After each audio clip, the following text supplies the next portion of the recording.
What is that superpower in building this B2B lead gen company? People management, or specifically how to communicate effectively when you're trying to get a point across. If my team member does something that I didn't tell them to do or they didn't do it correctly, I really had to learn first of all, how do I get them to improve? But then at the same time, I don't want to put them down or make them feel like the world just ended. I want them to also, hey, you did this well, good job on that. Next time, let's do this and this. And also just being there and supportive. And that translates into business, but then also translates into relationships, friendships. When you are, let's say your friend did something or your girlfriend did something, it's not just, you don't want to explode out on them. It's the structure of what they did well, what they could have done better, and then circling back on what they did well and just really make them feel appreciated and make them feel like, hey, we did that was good, but next time let's do X, Y, and Z. That's something that I've really started to learn. Heroes are an inspiring group of people. Every one of them, from the larger-than-life comic book heroes you see on the big silver screen, to everyday heroes that let us live the privileged lives we do. Every hero has a story to tell, from the doctor saving lives at your local hospital, to the war veteran down the street who risked his life for our freedom, to the police officers and the firefighters who risk their safety to ensure ours. Every hero is special and every story worth telling. But there is one class of heroes that I think is often ignored: the entrepreneur, the creator, the producer, the ones who look at the problems in this world and think to themselves, you know what, I can fix that, I can help people, I can make a difference. Then they go out and do exactly that by creating a new product or introducing a new service. Some go on to change the world. Others make a world of difference to their customers. Welcome to The Hero Show. Join us as we pull back the masks on the world's finest heropreneurs and learn the secrets to their powers, their success, and their influence, so you can use those secrets to attract more sales, make more money, and experience more freedom in your business. I'm your host, Richard Matthews, and we are on in 3, 2, 1. Hello and welcome back to The Hero Show. My name is Richard Matthews, and today I have the pleasure of having Abdel on the line. Abdel, are you there? I'm here. Hello, everyone. So glad to have you here. And it's been a while since we've had an international guest, but you are coming in from Great Britain, is that right? Yes, it is good old England. Yeah. Where in England is home for you? It's an hour and a half away from London. It's a small town called Brighton. If it helps, PewDiePie lives there, whoever knows who that is. A big YouTuber. That's fun. I'm really looking forward to getting over to Great Britain. So far, the closest I've been to it is I flew over it on my way to Germany once, and I was like, oh, look, there's London. You can see it. So, that's the closest I've been. You'll know you're in England when you have absolutely terrible weather, freezing cold feet, and tremendous amount of rain. That's England for you.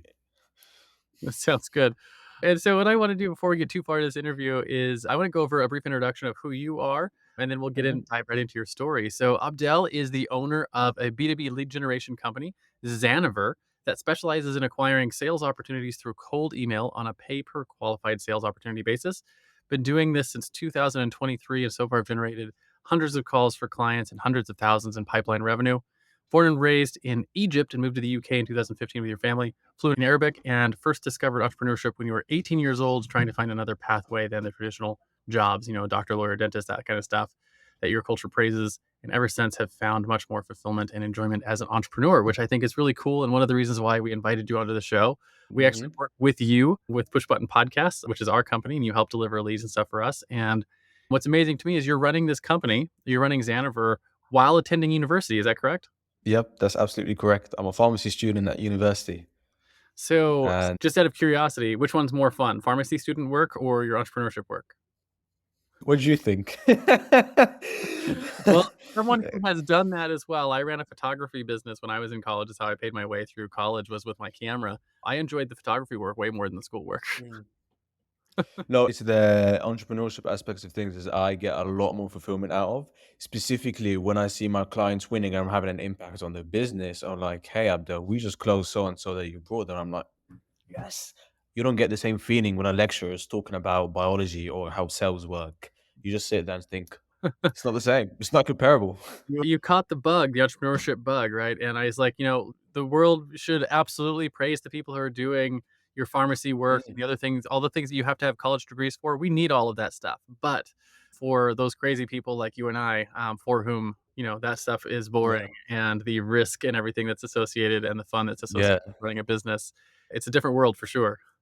No, yeah, absolutely. It's just the aspect of making of like you're creating your own pathway with the other routes. You already know the pathway, what you're gonna do next, the steps, because so many of your forefathers have done it before.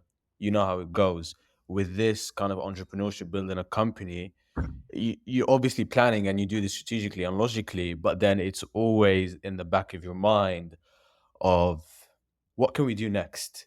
It's just one foot in front of the other. Yeah, absolutely. So you're in college, you've got your B2B lead gen company that you've started. How big is your Mm. staff right now? Is it just you or do you have more people on your agency? No. So I have about 4 people on the team. It's me. I'm in charge of kind of our own client acquisition, of course, sales, and making sure that my clients and your campaigns are performing exceptionally and they're hitting the KPI. My team members, they manage the day-to-day activities of making sure that the sales opportunities are being booked on the calendar, qualifying them, etc., making sure that the campaigns are technically sound. Because with cold email, you really have to make sure, especially now, you really have to make sure that the tech infrastructure in place lands you in the inbox at least 95% of the time. So I get my team members to make sure that's the case with every campaign we run. And in the scenario where the tech infrastructure is not good, then we build it again and we restart and make sure the campaigns running are hitting KPIs. Yeah, absolutely. So I guess just out of curiosity, are you hiring fellow university students to be on your team or are you hiring more Yeah, traditionally like outside of school?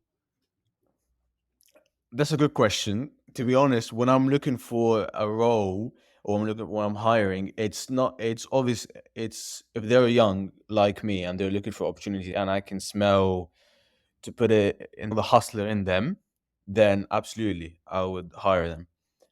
But it's more of the aspect, okay, can they do the job? And if I can sense that there's like this, because we're still a small company, so obviously we're looking to expand. And I'm not taking on anyone who's just here for a quick buck. I want people who are really looking to grow this thing with me, looking to stay on a long time, and not just limit themselves in the box of the day-to-day role, where in 6 months they could be my copywriter, for example, or they could be um, taking on sales call as well. Yeah, So absolutely. that's I hope I answered your question there.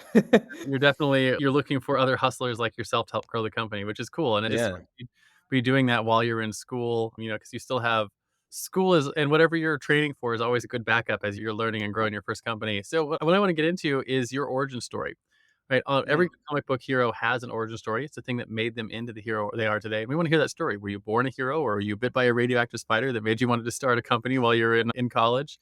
Or did you start in a It's job and eventually shift over to becoming an entrepreneur? Basically, how did you get here? I know we're early in your journey, but how did you get here from where you started? it's a good question. Let's dive back into 2021. I didn't discover entrepreneurship then. Okay. Or I had my first whiff of it, but never really explored it further. Back then, I had the goal of absolute career of no, I'm gonna be a healthcare professional. This is what I'm gonna do. This is what my family has always done. But something in me just picked up that I saw the the classic Rich Dad Poor Dad. I picked it up, I opened it, and then it was an entire 180 perspective shift on essentially what I want to do. Especially when it's talking about that, and I don't mean this as in like as a diss to anyone who's working 9 to 5, because absolutely we need them. I mean, it's just the nine, like being a pharmacist, or being a doctor, or being a lawyer, all these things, it's kind of typically what my culture strives for. I didn't want to be like my forefathers. I wanted to be something different because my father's a doctor. My grandfather was a physics teacher. So, and then we don't really have, I guess you can say, an entrepreneur, a businessman in the family. And and God's willing, I'm looking to achieve things that my forefathers never have achieved. I won't be able to do that if I'm just a pharmacist. I want more in life. I'm greedy. I'm hungry. Yeah, I it's very similar for me. My dad actually brought home a copy of the Rich Dad Poor Dad book when I was like 9 or 10 years old. And one of his buddies at work thought I would like it because he met me at one of those father, bring your kid to work days. And one of his Mm, buddies was like, you should give this book to your son. So I got a copy of that book from one of my dad's friends. And I read that book probably like 6 times, back to front to back, like in the first couple of weeks. I was like, this is different. This is different than anything I've ever seen because it's talking about, for those of you who are familiar with the rich dad, poor dad stuff, he talks about the cash flow quadrant, right? E mm, quadrant is mm, entrepreneur, S quadrant is self employed, B quadrant is business owner, I quadrant is investor. And it was the first time I'd ever heard that concept. And I remember as a kid thinking, okay, my dad and my mom are in this E quadrant. There's nothing wrong with that. They said there's plenty of people who have really successful careers and lives in the E quadrant. But I'd never heard of these other three. And like I learned about those things and I was like, mm. I like this B quadrant one. I want to be there.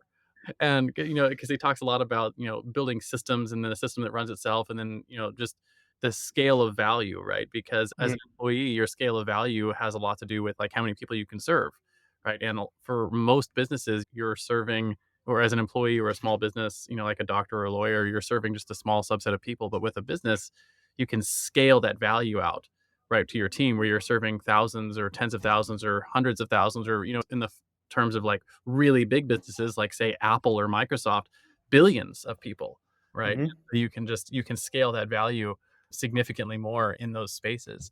And yeah, it's really what attracted me to it. I was like, oh, there is an ability to take what you are good at or your skills and just expand. Yeah, and just expand it. Yeah, and just try.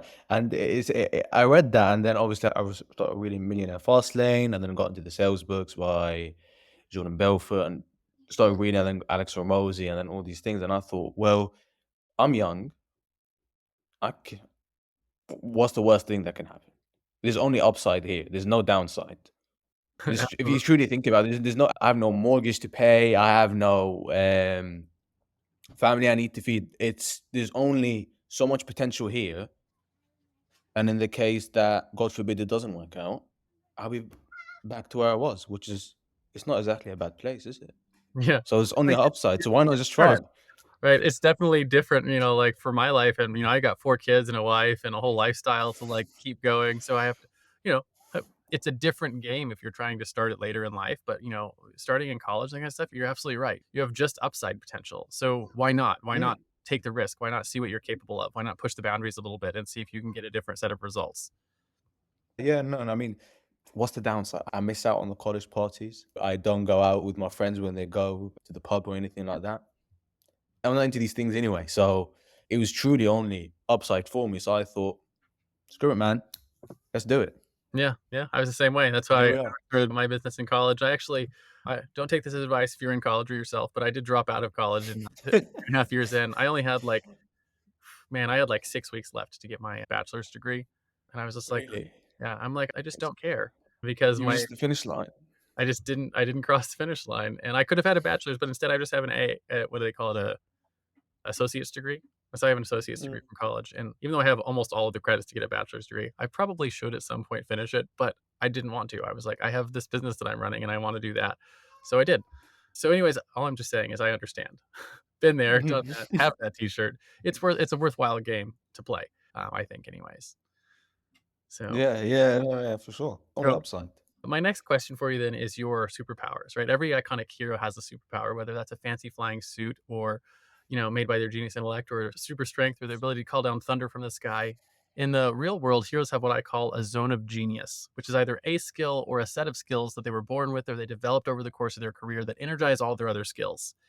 And the Mhm, superpower is what sets you apart and allows you to help your people slay their villains and come out on top of their own journeys. And so when you think of your superpower, think about the skills that you've been developing over the course of starting your business here. And mm. it's the common thread that's tying those skills together. What is that common thread for you? What is that superpower in building this B2B lead gen company? People management, or specifically how to communicate effectively when you're trying to get a point across. If my team member does something that I didn't tell them to do or they didn't do it correctly, really had to learn first of all, how do I get them to improve? But then at the same time, I don't want to put them down or make them feel like the world just ended. I want them to also, hey, you did this well. Good job on that. Next time, let's do this and this. And also just being there and supportive. And this that translates into business, but then also translates into relationships, friendships. when you are, let's say your friend did something or your girlfriend did something, it's not just, you don't want to explode out on them. It's the structure of what they did well, what they could have done better, and then circling back on what they did well and just really make them feel appreciated and make them feel like, hey, we did that was good, but less time, let's do X, Y, and Z. That's something that I've really started to learn, and I got it from How to Win Friends and Influence People, classic book. Yeah, that is a fantastic book. I call that the compliment sandwich. I don't know if that's what he calls in that book, but I actually did some training with our staff on that as well. And I know it's something that's really valuable. And it's something I do Mm. with my kids, something I do with my wife, it's something I do with all my staff members. And the idea is basically like if you're constantly working towards progress, then things are going to change. That by necessity, they have to be better than they were this time, right? Next time we have to do it better, which means things have to change, right? And as you're going through and building things, you're going to break things, you're going to make mistakes, right? Mistakes I call, those stepping stones to success. And so if you're going to communicate with other people about improvements, right, which is, that's positive criticism, and about fixing mistakes, which again is positive criticism, you have to know how to manage people in a way that Yeah, not only are they open to that absolutely. criticism, but they accept it well. And then they make those changes with enthusiasm and not with like, oh, I suck. Right. And so I didn't realize this. And one of these things that you'll probably realize as you start building your team is it's not just important that you communicate that way. It's also important that you teach your staff how and why you communicate that way so they communicate to each other that way as well. And that was one Mm, of the lessons that yeah. I learned just this last year as we started growing our company and having more and more people. So it's, future lesson for you as your organization gets bigger, that people management skill is not something that humans are built with. Like it doesn't come naturally. No, no. And so you have to learn that skill yourself and then learn how to teach that skill to your staff as you grow. So that's a great lesson. Yeah, yeah. I'll go back in the comment section when I finally learned it, and I'll say Richard was right. He was right about this point. Yeah. Absolutely. So let's talk about the flip side then. So if your superpower has been learning those people management skills, the flip side is, of course, of every superpower is the fatal flaw, right? Just like Superman has his Yeah. kryptonite, or Wonder Woman can't remove her bracelets of victory without going mad. You probably have a flaw that's held you back in your business so far, right? Some of the things that I struggled with for a long time, things like perfectionism. I want to get this exactly right. And so I would never ship something. And if you don't ship anything, you're not doing anything in the marketplace, you don't actually have a business. Or one of the other ones that I struggled with, and maybe you relate to this, is I had a lack of self care. That meant I let my clients walk all over me. I didn't have good boundaries early on. I let my time get away from me. I'd spend 8, 10, 12 hours a day, 6 days a week working, and not realizing that wasn't actually helping my business. It was hurting it. So I think more important than what the flaw is, how have you been working to overcome that as you start off your entrepreneurial career? 1,000,000% it has to be panicking too much. When I mean panicking too much, for example, let's say we launch a brand new campaign and it doesn't book meetings or doesn't get any interested leads in the first day. That doesn't mean that the campaign is bad just because on its first day it didn't perform. Yeah. Okay? Because the next 4 days, it could book us 7 meetings, and turns out that this campaign was actually a winner, but all I had to do was just wait You had to have for it. patience. Yeah, yeah, it's the patience, and then it's the aspect of panicking too much too early, and then not waiting for actually letting the correct tests run through. I'm a guy who's just always quick, next one, okay, next campaign, okay, this doesn't work, let's change it. It's a fault. I need to be more patient. And I've been trying to do that with like, okay, why am I actually worried about this? Did I let this campaign run enough? Or did I test out the script enough times to determine it was bad? Panicking too much too early. That's essentially it. So that's a really good thing to learn early. And if you really want to get into the nitty gritty stuff of it, particularly with, the types of campaigns you're running, look into Bayesian statistics. Mm. And so Bayesian statistics is like, I'm not super well studied in this, but one of my good friends is. And we've talked about it a lot in our mastermind. And it's this idea, there's a whole bunch of things that go into that. But the small point that I want to bring up is just this idea that you have to have enough data before you can make a good decision, right? And that set of data is generally smaller than people think it is, right? People think they have to have, this tremendous amount of data to decide whether it's yes or no. It's a lot less than that generally. That's where the Bayesian part comes in. But you still have to get that data, right? And to your point, the first day of the campaign is probably not enough data to know whether or not it was No, no. worthwhile. And so you have to start building into your processes. Okay, like when do I know we've got to go enough data, right? And then you have to have like the patience to just leave it alone. And so, my suggestion for you is in a completely different realm. If you haven't done this already, learn to cook, right? Learn to I cook. already know how to cook. Yeah. So it's things like, when you learn to cook steak, like learning to sear a steak or learning to do some of those things where you just have to let it caramelize, right? You have to let, and it's that You're damn right. Yeah. if you don't, because brown food tastes good, right? And raw food doesn't taste good. So you're like, let it cook, let it sit Yeah. there. And like, I still tease my wife all the time about this because she's a futzer, right? In the kitchen. And I'm like, you just put it there and just walk away. Like it is when it says it needs to sit for 6 minutes, let it sit for the 6 minutes. And so it's that same bit of patience. You're like, I know this campaign needs to sit for 3 days and it needs to run through its stuff, or maybe it's 5 days or 7 days or whatever it is. Whenever you know what that KPI is, don't futz with it. Just let it do its thing. Do you want to hear the funny thing? I'm the exact same with cooking. I'm always like, I just stirred the thing 30 seconds ago, and I'll be stirring it again. And I'm thinking, it's not fast enough. I need to cook quick, fast, or the exact same mistake. Instructions say 6 minutes. I'm like, after 2 minutes, yeah, that's enough. Just flip Right, and it it. hasn't finished caramelizing yet, and that's why I say, like, learning to cook is a really useful way to learn that skill because it's a lot shorter time frames, right? When you're cooking a steak, when you're pan searing a steak, it's like 3 minutes on one side, 3 minutes on the other side, but you have to let it sit there for 3 minutes. If you futz with it the whole time, it won't ever Mm, caramelize, right? So you just gotta and you get that immediate feedback of when it's not caramelized, it's not nearly as good, right? It doesn't taste as good and let it get the no, caramelization on there. And so you get that, what do you call it? The feedback loop, the positive trust. feedback loop is really Yeah. short compared to like what you're doing in the business where the feedback loop is sometimes a day or weeks even for a campaign. Mm. There's that same sort of mental process of like, I just have to let it get through this portion to get the positive reward. And so that's why I was like, cooking is a great way to build that little, if you have that flaw of wanting to futz with things and you have to have the time to do them, learn to cook. Oh man, you're absolutely right. I know how to cook, but I don't know how to wait. So the problem is not cooking. The problem is waiting. Whatever is so learn specifically, like, pick up some things that you know that just have to sit there, like, get a good tomato bisque recipe, right? That's one where you put all the stuff in there and you just have to let it sit for 45 minutes, like, and let it Mm. simmer. Like, anything that you just have to let simmer and not touch for a while, like, any of those things, just play with those and get really good at them, and then you're like, "Okay, every time I do this the way that it's supposed to, it turns out really good." You'll build that positive reinforcement loop. I should definitely do that. So let's switch gears then, and I want to talk a little about your common enemy, right? So every superhero has an arch nemesis, right? And it's a thing that they Mm. constantly have to fight against in their world. And in the world of business, we like to put it in the context of your clients, right? And so it's a mindset or a flaw that your clients come to you with that you constantly have to fight to Oh. overcome so you can actually get them the results that they came to you for. So in the world of B2B lead generation, what is that common enemy that you regularly have to fight against? We've been burned before, and we don't think outbound actually works for us. So that's one of the main common enemies. Another one is kind of it's the fancy word of qualified. What is qualified? To them, to my clients, or when they first come on board, qualified can mean someone who is super ready to start, looking to what's it called? It's basically a really hot lead. Mhm. But when they have to come on board, we have to kind of really set like an objective criteria on a qualified prospect is that they jump on a meeting with. And we do that with the firmographics. Do they meet a certain firmographics?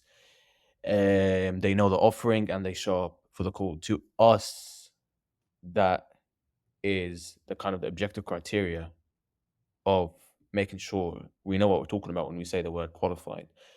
Another aspect is we've done it before and all we got was bad leads. And then you have to really break that down. What is a bad lead? Is it a lead that comes aboard thinking that, I don't know, so let's do your example. Let's do for your specific campaign. With a bad lead, we'll determine is they initially, we want them to come on board for being a podcast host, not a guest. Yeah. So then we would say that they're a bad lead if they come on board thinking that they're a guest. So then you kind of you have these words being chucked around, but you don't actually know what specifically the client is referring to. They haven't been defined Oh, yet. yeah, they haven't been defined yet. So you have to set the objective criteria for it. Let's go back to the first enemy. We've been burned before. We're not sure this thing it works for us. We work on performance basis. So Yeah. because we know that this is a common theme in the market. So when I first have calls with prospects, it's always getting them to believe, look, it's virtually impossible for you to get burned with us because we only work on performance basis. So So that's how you solve you that have, enemy. That's how you yeah, so to speak, is with the performance marketing. So let me see if I can define this for our audience a little bit. And it's one of the things that I think is really interesting, particularly in the business space, is on that the qualified unqualified lead space. You're working in cold outreach, right? Cold outreach on Yeah. LinkedIn, cold outreach on email, maybe cold outreach via phone call, right? That's what you guys do is cold out lead Mm, generation. mm, And most businesses are building and surviving and thriving. And so I always talk about 4 categories of lead generation. There's buy, borrow, build, blitz, right? So buying audience is like, that's your ads. Someone's going to see you on Facebook. And if we use Facebook as an example, they're going to see all your Facebook ads for months at a time. And then they finally click on one and then they go through a sales video, maybe a webinar, right? They're going through a process where they're getting warmed up, right? And so they're not going to come to a sales call completely cold generally from ads. And then your mhm, borrow audience is, when you get in front of, like, you speak on stage or you speak on a podcast or you have a joint venture relationship with someone, a strategic partnership. And so all those leads are going to come over generally as someone who's heard you speak. You've been endorsed by someone that they know, like, and trust, right? They're going to come over as a referral. And so they're coming across, again, warm. And then, like, the mhm, build category is the stuff where, like, you're building your own audience, right? That's where you build your YouTube channel or you build your podcast. That's what we do at Push Button Podcast. You're building your content marketing. So people are interacting with you and building all that. So when they get to the point where they're ready to buy, they already know, like, and trust you. And then you have this other one, redheaded stepchild, right, of lead generation, which is cold outreach.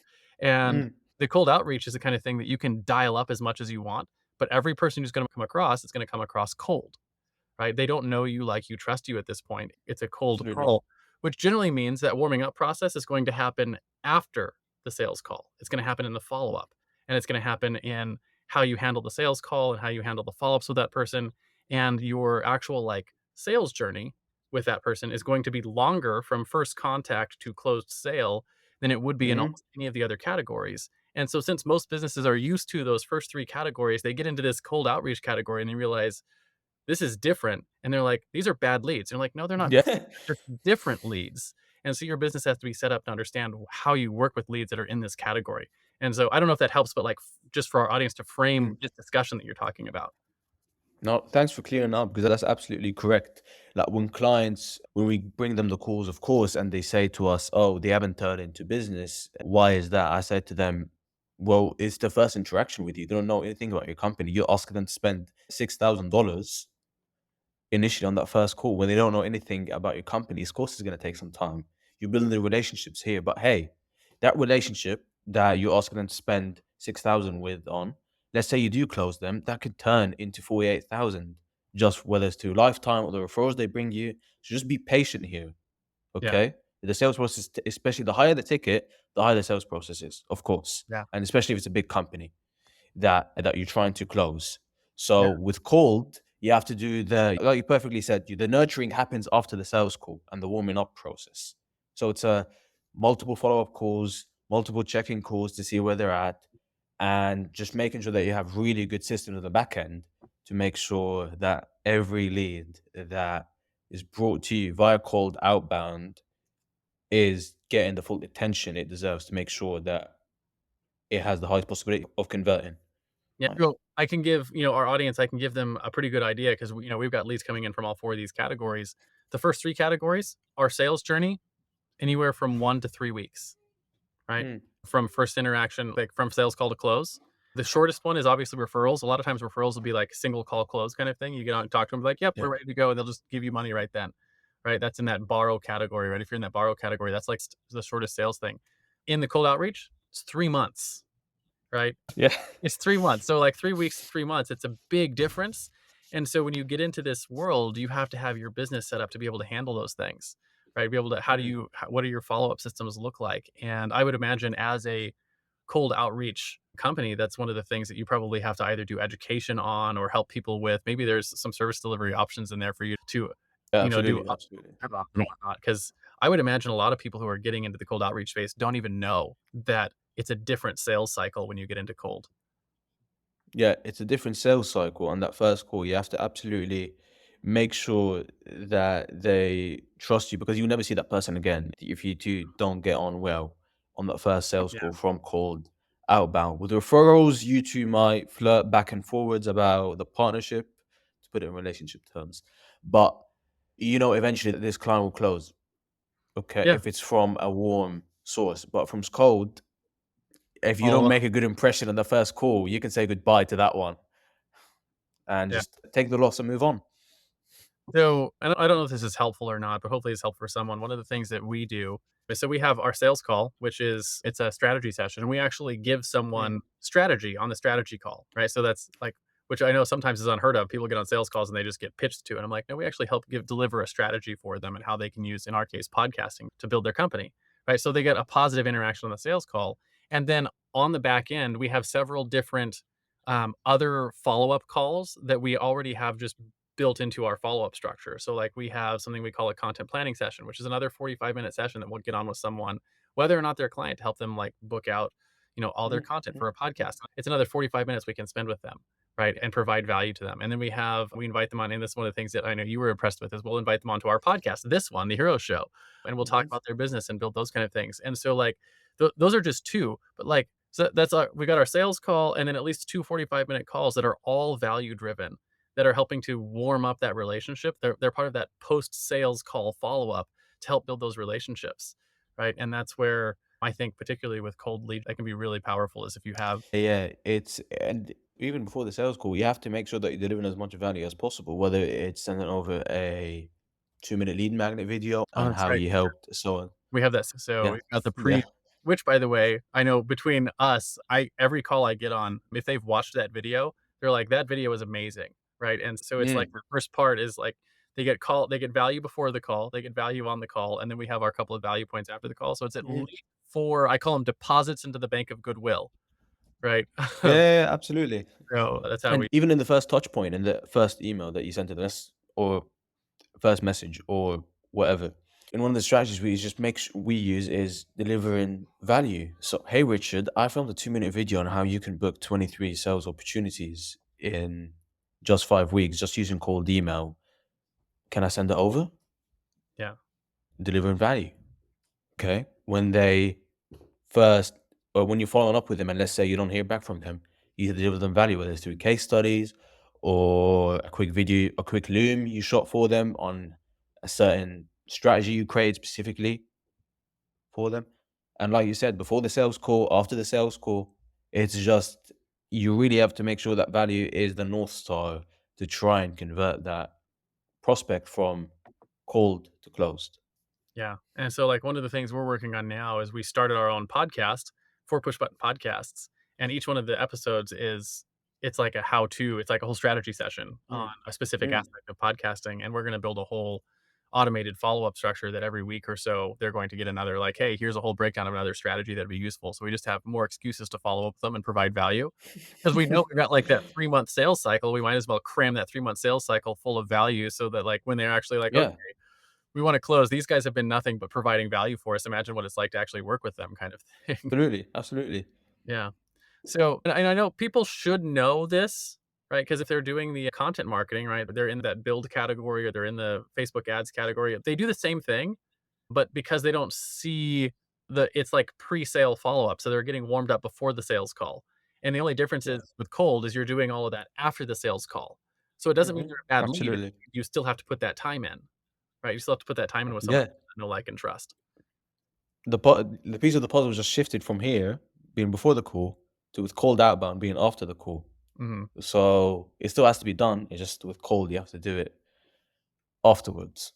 Yeah. And the benefit of that is that with cold is one of the few that you can just scale up it to whatever you want, right? You can Mm, it's a mm, mm, leverage you can mm. dial up. So anyways, Yeah. which is crazy because if you had talked to me 6 months ago, I would have told you that cold is stupid just like I would have been my comment I made too. The only cap is the total adjustable market you have.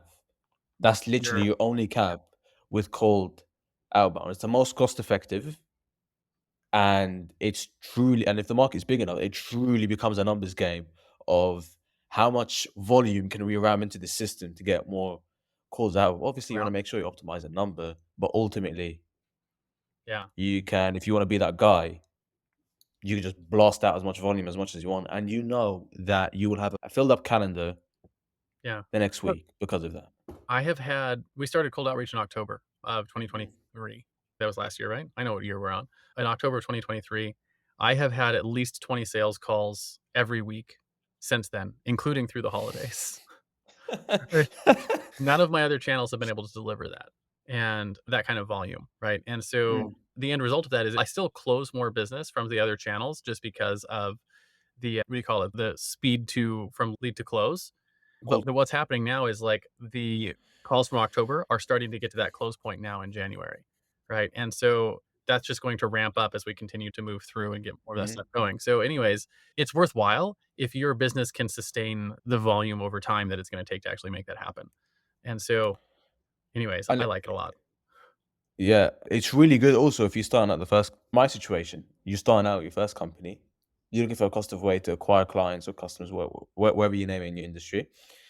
And now it just becomes of, okay, so I already know what's one. It becomes a really good method for acquiring your first couple of clients to build goodwill, to build out the case study that you'll have Yeah. all over your front end when you're on ads or whatever it is. So it's really good, not just when you're scaling, but also when you're just starting out. The other thing that's really useful for the just starting out point, and this is, I don't want people to miss this particular benefit of cold outreach. A high volume of sales calls, particularly early on, means that you can practice your pitch over and over Mm. again in a low pressure situation, right? Where you're like, whether or not you F this sales call up, you still have five more today and five more tomorrow and five more the day after that you have to get on these sales Absolutely. calls. Yeah. You can practice your pitch over and over again. You can adjust it. You can get feedback from people dynamically as you're having the calls with them. Oh, that didn't land. Let's try it different on the next call. So you can refine your pitch really quickly. And that's one of the things that happened for us from October to December. Our pitch got refined really fast because our volume Mm. of sales calls went from two or three a week to five a day. Right. And when you go from two or three a week with warm people where the sales call is like, yep, I like your offer. Let's just buy. Right. Like, I'm not really working on a pitch. It was just like, hey, here's what we do. They already know, like, and trust Yeah. me, it's closed. Right. And so I didn't have to, what's the word, like, refine the offer by fire. Yeah, yeah, absolutely, absolutely. And it's also like it's a really good vehicle for when you want to test out the offer that you want to, what's it called? Because you can just set up for the next day, email 5,000 people or 10,000 people, look at the numbers and determine of whether this offer that you're planning of having all over your front end and all over your website would actually be worthwhile and your ideal client profile would be attracted to it. So it's really good for market research as well. Yeah. So that was a long answer to the short question of what's your common enemy. But I want to talk about the flip side of your common enemy, which is, so your common enemy is what you fight against, then your driving force is what you fight for, right? So just like, Mhm. Spider-Man fights to save New York, or Batman fights to save Gotham, or Google fights to index and categorize all the world's information. What is it that you guys are fighting for at Vanover Media? Ultimately solving client acquisition problems, particularly ultimately close and particularly having a consistent flow of leads coming in to the point where if my client, let's say you, Richard, you say to me, Abdel, I want to get to 200 meetings a month. I can go look at our campaigns. I can crunch the numbers. I can tell you specifically how many emails we need to be sending to get you to that number. So it's essentially it's building out the system for them where they never have to worry where the next call will come from and therefore the next client will come from because now they have a machine feeding them that and we're handling that machine for them. And the best part is our compensation is dependent on our performance. So we really have to perform if we want to make some money. So here's my sort of follow-up question for that, because we don't often get a chance to talk to a lot of young entrepreneurs who are at the beginning of their business. So how did you arrive at this wanting to drive sales opportunities for businesses as being a driving force, something that you want to actually do and a problem that you want to solve for people? It's a good question. So for you to understand that, what was I doing before? I want you to understand what was I doing before that. And I'm still doing that as well. I was a social media manager and I still am for a tech coaching company and I still have them on board and I'm on the team. Okay. And I knew friends who were into cold outbound lead generation. So I sat there and researched it and learned and Legion I'm talking about, while also doing the job I had, or I still have it, social media management, video editing, all that for the very first client I got in my entrepreneurship journey, which was not related to lead gen. So then a lot of friends that were doing this called outbound lead gen business. and I was really interested. I asked them so much questions because I was really curious to, particularly the psychology of it, of how you manage to convert a person who you just emailed into a paying client. And I thought, if I learn this, I will never go broke because because I'll be solving one of the main problems businesses face, which is where are we going to get our next client from? So I thought it's a skill to learn where I know that no matter what happens, I can still eat. Yeah. So that's how I got into it. That's That's great, essentially great. it.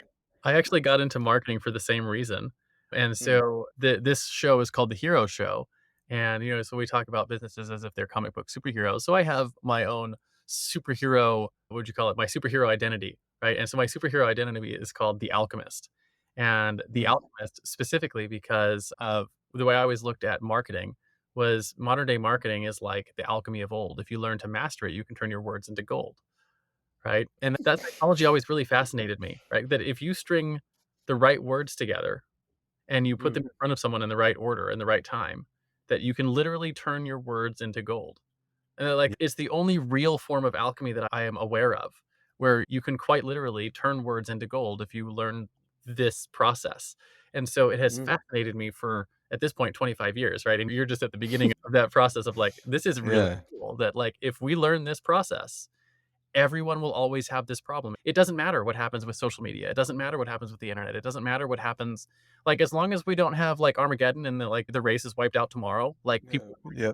this it doesn't matter what happens with Mm. technology. It doesn't matter if we become multiplanetary and we start traveling and doing all this stuff. People are gonna need to know how to turn people from cold into closed. Like, it's a thing that's gonna have to happen no matter what. So you'll never go hungry. Absolutely. So I'm never hungry. I always, my belly will always be full. It's fine. Yeah.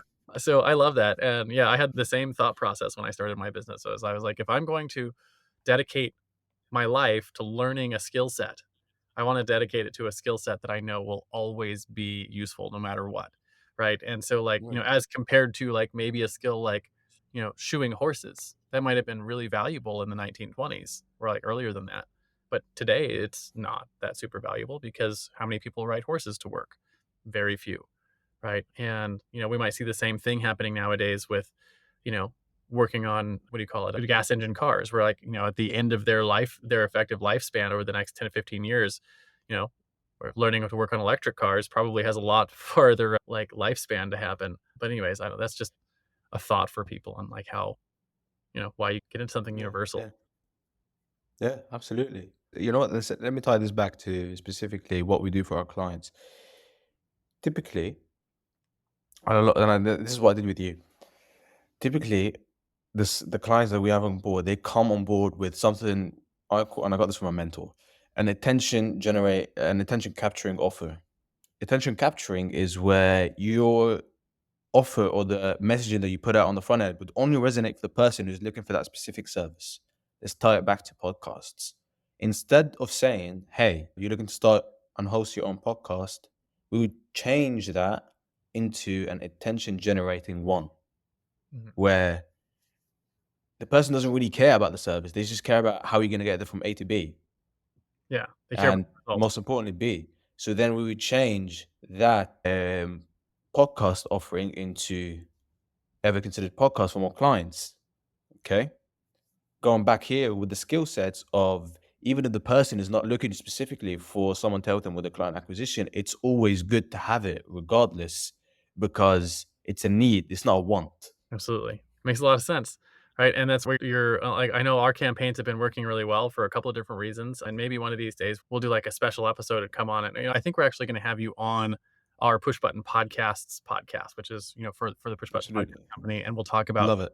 cold outreach because, we talk a lot of times, podcasting is in for the businesses. It's in that world of lead generation. So we want to bring Mm, experts on in the different categories and talk about how they fit together and how we're using podcasts as part of our cold lead gen outreach, right? And so, like, and it's one of the things that I know you and I have been sort of geeking out about is that our podcast, the Hero Show, is part of our cold outreach, and yeah, it's how we're using it to drive leads specifically. And so, it's a really fascinating sort of way that you can tie things together. So I'm sure we'll be absolutely. discussing that more as we do Well, some. yeah, we definitely will be. I'll hold you accountable to that.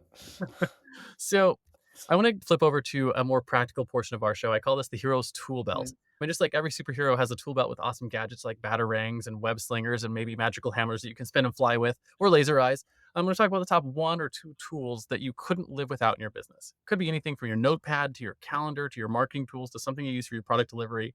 What is something that you use every day that is essential to getting your job done? Google Drive, 1,000,000%. It's such a basic answer. Google Drive, I'll tell you why. Because I've been using that since day one, where if I switch to another, to like a OneDrive. software or yeah, something like that, it's not gonna feel the same. It's don't cheat on your day ones. That's the philosophy I live by. So why would I change what I've been doing since I started my entrepreneurship journey? Yeah. One of the tools. I love Yeah, Google go for it, Drive. go. Google Drive is one of those ones that we use every day too. So like we use their shared drive functionality and every single one of our clients has their own shared drive that they can, for file permission stuff. And it just makes it, and like everything we do, all of the assets that we create, all of the content that we create, it all goes Mhm, back mhm. into Google Drive. All the backups, everything are in there. And it just makes it so that like I can work on it, my staff can work on it, all of our clients can see all the work in Yeah. there. And it's just, oh, man, it's one of those things that like 15 years ago, nothing like that existed. And you had to worry about like hard drive spaces and all these other things and figuring out how to get files back and forth. And now everything just lives on Google Drive. And it blows me away that we get it for like, I don't know, it's like $12 a month per user or something like that, which is nuts. Yeah. So Yeah, yeah, it's crazy, and it's the fact where I don't need to have my laptop with me. I just need to know the email and password yeah. for my Google Workspace, and I can get to work. Yeah, and for like, I know my audience knows that I travel full time. Most of the time I've got my laptop with me, but I have had on occasion where like a client's like, I've got an emergency or something, we need to get something taken care of. I can pick up anyone's computer anywhere in the world and log into my Google Workspace thing and fix something for someone. That's a username and password that's in my head. So Yeah, yeah, yeah, yeah. next to the internet, I have a workstation, which is nuts to me. Yeah, no, it absolutely is one of the benefits. Amazing. Yeah. So I'm a huge fan of a lot of those online tools for growing your company. And it's like I tell people nowadays that like we're in the golden age of business, right? It's never been easier than it is today. Yeah. With tools like Google Drive and Zoom or Squadcast or Descript and some of the AI tools that are coming out, it's crazy the kind of stuff that we can do. And it's like, Google Drive, for instance, like the Drive functionality is just one part of it. It also gives you Google Docs and Google Sheets and Google Slide for presentations, and we have Google Groups and Google Sites that we put our process documentation stuff in. It's like this whole suite of tools. And I know like our favorite one right now is a little add-on for Google Docs, which if you haven't played with it yet, it's super fun. It's called Google Docs for Work. And you add the little add-on to Google Docs, and then you put in your Mhm, OpenAI API key, and then you can mhm. use ChatGPT directly in Google Docs. I do the exact same, but for sheets. Yeah, so you can do it with Sheets as well. We don't play with the Sheets as much because that's just not our business. We do a lot more in writing content for our clients. So it's the Google Docs one is the one we use. But man, it, such cool tools we have available to. Yeah, yeah. I would. That's how you know that I'm progressing as an entrepreneur. When I'm getting geeked out about AI stuff that relates back to my work. Yeah, to Google Sheets, right? That's AI. Yeah. So the nerdiest thing I do right now, and I still like it kind of blows me away that this is my life, that this is part of my life, is that I like one of the things I'm working on is our spreadsheet for the back end of our agency that goes over like the Mm, actual like hours that are going to every single like asset that we produce. And I was like, I needed to get some very specific numbers calculated. And I was like, I don't know how to calculate these numbers. Like, I don't even know the formulas or like what I'm capable of doing. So I just brought my Google Sheet over to Google or, to OpenAI. And I was like, here's the data I have, and here's the data I want to get out of it. Can you do tell me how I yeah, make those formulas? And it would write all the formulas for me, and I could put them into the Sheets thing, and I was like, last year, yeah. I would have had to hire someone who was, like, college educated in Excel to get that work done. And now I just asked a robot, and it just did it for me, which is crazy. Literally is. It literally is. I integrate ChatGPT so much in our own operations, whether even from the first step that the client comes on board. So we use it in our onboarding processes. We use it in our service delivery of let's say I'm writing up copy and I'm trying to say something, but I really want to make sure that the clarity is 10-10. So when the prospect reads it, they know exactly what I'm trying to mean here. ChatGPT is perfect for that. Yeah. Yeah, it's one of those things And where I my son is 14, so he's probably, like, 10 years your junior, and I as soon as ChatGPT came out, for school, I bought him a professional account for ChatGPT, And so like we pay the monthly fee for him. And I was like, listen, this is not optional, right? If you return back into me a piece of written work that has spelling and grammar errors in it, I'm going to give it back to you. It's like because you have a word calculator now that the workforce is going to expect that you know how to use. Right? Like, by the time Mm, he's in the workforce, which is several years in the future, it's not like, we're using it today, and my staff all knows how to use it. You're using yeah. it today, your staff all knows how to use it, right? It's not gonna be optional for him. So, it's gotta be part of his curriculum growing up now is, like, learning how to use these things and use these tools because, man, the landscape of tools is shifting rapidly right now. And, those companies like yours and mine who are actively looking how we integrate them and use them, I think it's an important piece.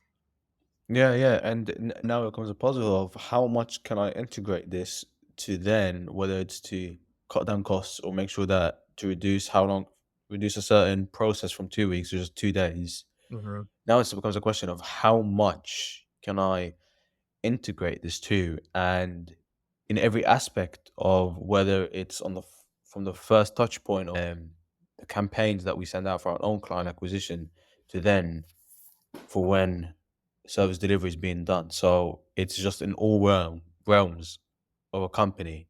It becomes a question of how much can I integrate this AI stuff into it. Yeah. So there's two things I want to point out for that for people because we've been doing a lot, and I've been thinking about how we can communicate this to other companies. And so the two things I think are really important are one is what I call breaking the iron triangle. Right. So the goal of AI right now, if you're trying to integrate into your company, is how do you break the iron triangle? So what is the iron triangle? Iron triangle is better, cheaper, faster. Pick two. Right. Everyone's heard that. Mm. Right. You can have better or cheaper, but it's going to be slower. Or you can have better and faster, but it's going to be expensive. Right. So you can have better, cheaper, faster. You can't have those three things. AI allows you to break the iron triangle. So like I can offer better services at a higher quality, so higher quality services faster to my clients for cheaper than I could before, right? And then generally on that cheaper side, I can split that cheaper into both margin for the company and cost reductions for the customer, right? And so both of those sides work for us. And that's one of the things that we've been doing is focusing on that. And then the second aspect of that is how does AI work with human beings? And I think the biggest Mhm. mistake most companies right now are making is when they're playing with these AI tools is they're looking and they're asking themselves, how do I replace people in my processes? And I think that's the wrong question to ask. And the right question, which I think fits nicely into Yeah, our hero show thing here, is how do you make your team superhuman with access to these tools? absolutely. So instead of trying to replace human beings, make your human beings superhuman, right? And because they're never going to be replaceable, because the robots are never going to be able to understand context. They're never going to be able to understand culture and society the way that your human beings are going to be able to. And so your goal should be how do you marry these tools together? How do you marry the people together on your team with the AI tools that are going to make their business or make their work better? And so those are the two things that we look at. How do you break the iron triangle using by integrating these AI tools? And then how do you marry them together with your human beings to make them superhuman? Absolutely. Bang on the money right there. Of instead of thinking how can I use AI to replace my staff and cut down on costs, is how can I use AI to make sure that my staff are super staff, Yeah. like you just How said. how would you like a company that's replaced all their staff with robots versus a staff of superhumans, who's gonna win that race, right? It's the superhumans every time. Obviously. Yeah, So, obviously. yeah, obviously, it's not even a question when you frame it that way. People are like, "Oh, that makes sense." But yeah, that's the thing that I see people struggling with is they're like, "Oh, I can replace this person on my staff or replace this role." And I'm like, "Listen, what would be better is if you made that role superhuman with these tools." Mm, Right, because that's how you mm. get back to that breaking the iron triangle. Because if you try to replace staff, then you're gonna go back to that better, cheaper, faster pick too, right? But if you make your staff superhuman, that's when you can break the iron triangle. So those two things tie together that way. Speaking of heroic tools, I want to take a few minutes to tell you about a tool we built that powers the Hero Show and is now this show's primary sponsor. Hey there, fellow podcaster. Having a weekly audio and video show on all the major online networks that builds your brand, creates fame, and drives sales for your business doesn't have to be hard. I know it feels that way because you've tried managing your show internally and realize how resource intensive it can be. You felt the pain of pouring 8 to 10 hours of work into just getting 1 hour of content published and promoted all over the place. You see the drain on your resources, but you do it anyways because you know how powerful it is. Heck, you've probably even tried some of those automated solutions and ended up with stuff that makes your brand look cheesy and cheap. That's not helping grow your business.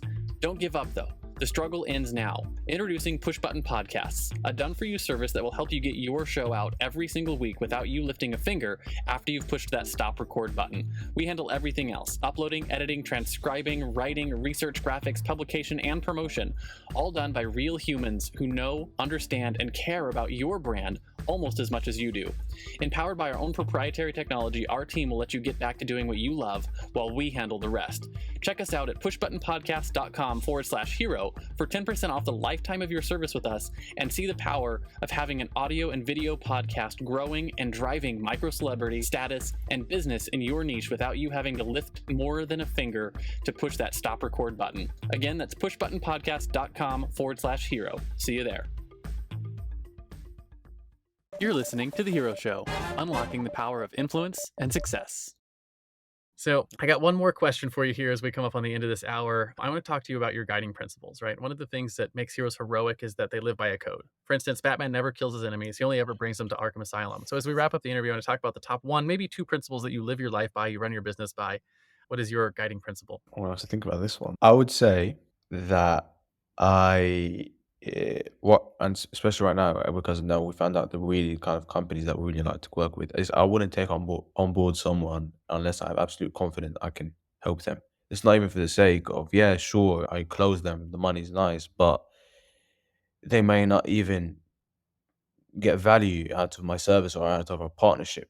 So even in the first call, when I get on with them, if I get a whiff that this partnership wouldn't be successful and I don't see us having an impact on the company, I'll just tell them up front, hey, I don't think it would make sense for us to partner up. I mean, it's been great talking to you, but I'm looking to people who I can truly help, and I don't think you need my help, or I don't think I would be able to help you. Yeah. So So it's a form of it's business, one of the, really. It's like, hey, this is the value we give to the world, and I don't know that your company can get value from that. So if there's not an alignment, I don't want your money. yeah, because sure, I can ask you the questions and I can repeat back everything you want to hear, and I can, what's it called, and I can say the right things to kind of align my service or my offer to what you're looking to achieve. But if, let's say, once we get down to it and we have to deliver for you guys and I'm unsure on how the results will turn out, well, I wouldn't take you on, because I'm not looking to onboard someone that I have to think of, is this person going to get burned by me, or is he actually going to have an amazing experience by me? I want to have absolute confidence that I can help this person, That's one of the this company. dangers of learning to get good at marketing and sales, is that you could sell ice to Eskimos, but do the Eskimos need ice, right? Yeah. Like you can get good at the process of selling anyone to anything, because human beings are all the same, right? We have the same, like the psychology of selling doesn't change, even culture to culture, it really doesn't. And or over generation to generation. And so like you can master those skills of being a good salesman, and that's where, the bad name of, like, the used car salesman comes in, right? And it's Yeah. people abuse that power when they have it. And so what you're saying is like, hey, if I want to build a company that's going to last, that has a good reputation in the marketplace, that you have to sell with integrity. Especially in a marketplace where your ideal prospects have been burnt, there's almost like trigger words. If you say to them lead gen, they think scam Yeah. or anything like that. So that reputation aspect is super important, where your ideal client profile, well, the market is more sophisticated. The market is more sophisticated. So you have to show up and sell with integrity, which I think is a great place to wrap our interview. But I do finish every interview with something I call the Heroes Challenge. I do this to help get access Mhm. to other stories that we might not otherwise find on our own. So the question is simple: do you have someone in your life or in your network who you think has a cool entrepreneurial story? Who are they? First names are fine. And why do you think they should come share their story with us here on the Hero Show? First person that comes to mind for you. He's my mentor. He's my business mentor. His name is Benjamin Brooks. Super successful guy. But it's the reason I say him is because his story is really interesting. And I think if you ever have him on the show, you'll realize why he's super interesting, because he had so many options, so many career options to go down on. And he chose the entrepreneurship one. Yeah. That's really cool. Well, we don't always get a yes when we ask for those, but sometimes when we do, we get some really cool stories. So we'll see if we can get an introduction to him and maybe get him on the show. But in comic books, there's always the crowd of people at the end who are cheering and clapping for the acts of heroism. So our Mm. analogous to that on this show is, where can people find you if they want your help in the future? Where can they light up the bat signal and say, hey, Abdel, I like to get cold outreach going in my business. Can you help me with that? But I think more important than where is who are the right types of people to raise their hand and actually ask for your help. Brilliant. So let's start off with the who is more specifically if you are a company that you already have product market fit and you already know that the service or the offer that you want to get more customers for, this is something that is needed by the market you're looking to target. Which brings me on to the market you want to target, or you have a clear ideal client profile, the industry that you're looking to go after. And third of all, you're willing to make uncomfortable decisions to make sure for cold acquisition. What I mean by that is if you've never ran a performance aspect of your offer or you've never ran a performance incentive, then it's one of those things where we want you to feel comfortable doing that because it all goes back to trust. When it goes at the beginning of our conversation, trust is absolutely key, called outbound.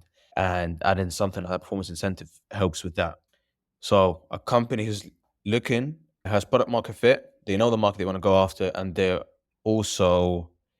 willing to make changes to their front end messaging in the campaigns that would be running for them. The way that they can find me is the classic. You can go on my website, Zaniver, our company's website, zaniver.com, ZANIVAR.com.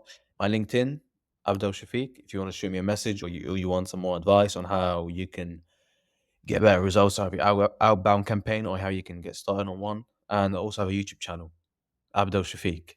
I post on there every single week about strategies, changes, and you can find me on there. Yeah, absolutely. And, I don't always get to do this because I don't always interview vendors of mine, but Abdel and Zaniver is one of our vendors at Push Button Podcasts. And we've been working with you guys since November, December of last year.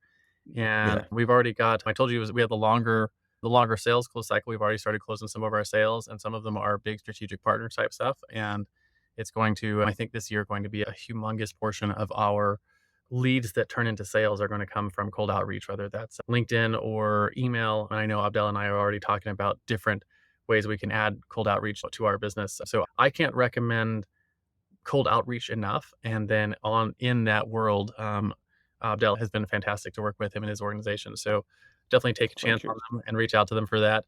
And again, thank you so much for coming on the show today and sharing your story, Abdel. I always No, love getting a chance thank to you. hear entrepreneurs. So do you have any final words of wisdom for our audience before I hit this stop record button? That risky decision you're thinking of right now, just do it. Just do it. You know what I love about that? I go out and do podcasts What? regularly, and that is the exact same advice I give people. When people ask me that question, I'm like, "What's the one piece of advice you give?" I'm like, "Whatever it is you're vacillating about, wringing your hands, thinking about, just do it, because that's where all the fun happens, is when you Yeah, take just do those it. risks. What's the worst that can happen? Just do it. Just do it." Thanks for coming on the show today, Abdel. Well, thank you for having me on board. Thank you. Thanks for tuning in to this week's episode of The Hero Show, where we work to shift the cultural narrative around entrepreneurship and celebrate the heropreneurs who make our world a better place. Don't forget to visit our website at theheroshow.tv, where you can subscribe to the show on iTunes, Spotify, or via RSS, so you'll never miss an episode. If you found value in our show, we'd truly appreciate a rating on iTunes. Or better yet, share it with a friend to help us spread the message of entrepreneurship as a force for good. Curious to learn more about the stories and insights of these incredible heropreneurs? Check out our in-depth interviews and resources on our website. Together, let's support and inspire the next generation of entrepreneurs as they embark on their own heroic journeys. Join us again next week for another episode of The Hero Show, where we'll continue to explore the world of heropreneurs, their superpowers, and the positive impact they bring to our lives. Until then, stay heroic.